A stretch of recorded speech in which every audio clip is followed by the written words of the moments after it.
Hi everyone, I'm Jonathan, also known as Canadian Jewel. So I've been receiving a few emails from people and as well comments about my channel, and I wanted to answer those questions on a public forum, just because it is YouTube, so it's what it's here for, so off we go.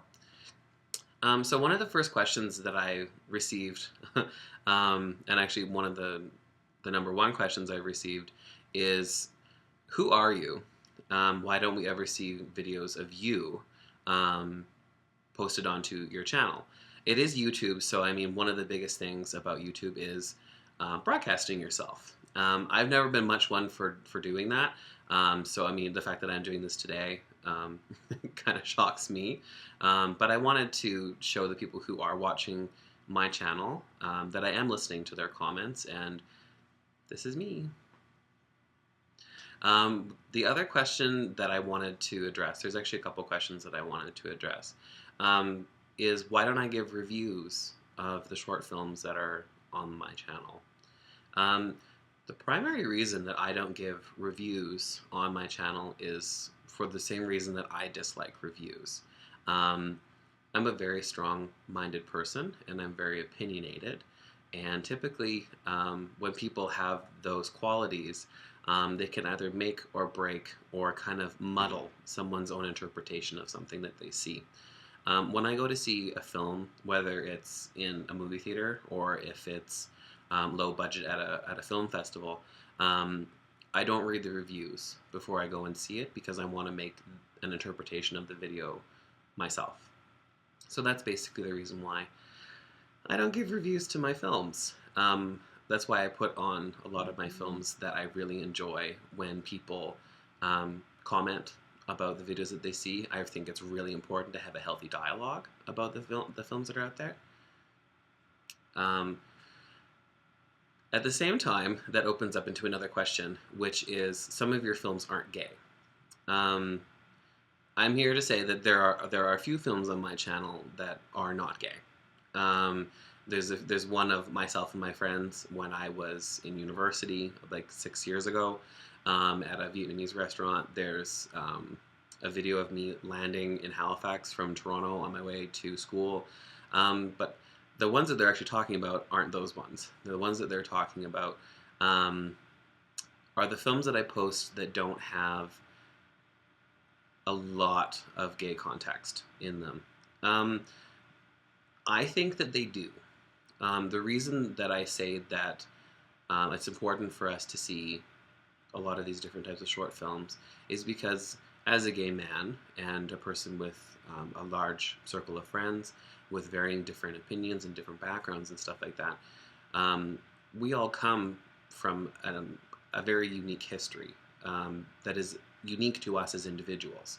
And very often those storylines don't have the storylines of boy culture, you know, where you're a young gay man coming of age, going to a club, you have your first gay interest, you know, you do the role about, you know, experience with drugs, and you do the coming out process.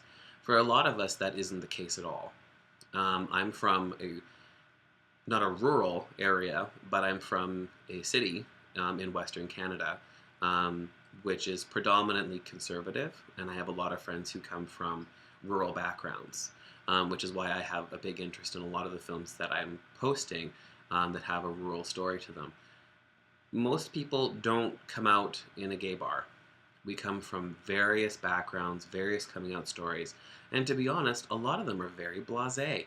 They're not really that interesting. Some of them are more interesting than others, and that's great. But at the same time, we need to be able to see those stories and have an appreciation for them.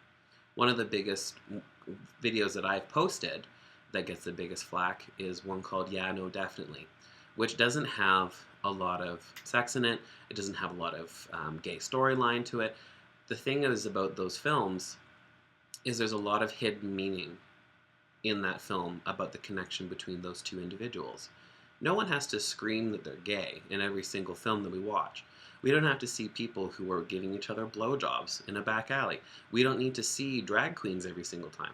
Very often we just need to see that other people are normal and chill and, you know, have friends that they have conversations with and have open dialogues with. I think that that's very important.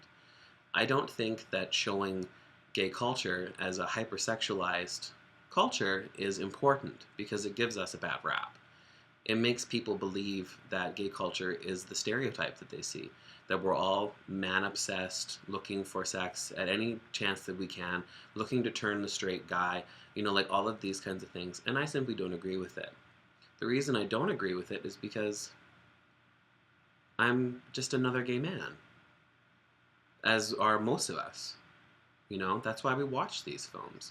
We want to be able to see that not only are there people like me, there are people out there who come from a very blasé background, who just really want the one thing that being gay is all about: finding love with someone who is the same sex as you. So that's why I post some of those films. Another comment that I've recently gotten, I found kind of funny because on YouTube, obviously, we have to be very careful of copyright infringement. They commented on me saying, you can't take these films and broadcast them because it breaches copyright infringement. That would be the case, except I live in Canada, and we have very different laws and restrictions on copyright. Now, I still have to follow the YouTube guidelines. I can't post videos and claim them as my own, which is why in all the comment lines I make sure to say this video is not mine, and I keep the credits on all of my films. If you remove the credits from your films, you are taking ownership of it, because you're not giving the credit to the person who created, or persons I should say, who created these films. And I'm not about to steal someone's intellectual property. I don't make money from these films at all. I see these films and I think that they're wonderful and unique, and that they tell a very interesting story from very different sides of the spectrum. I think it's very important for us to see all of those kinds of things. If you have any specific videos that you would like to see, I have gotten a few comments from people saying that there's a video or two that they would like to see if I have access to it and those kinds of things. I'm more than happy to try and look for them, but at the same time, if it's not on YouTube already, chances are I won't be able to get it up. So we have to cross that barrier as it comes across.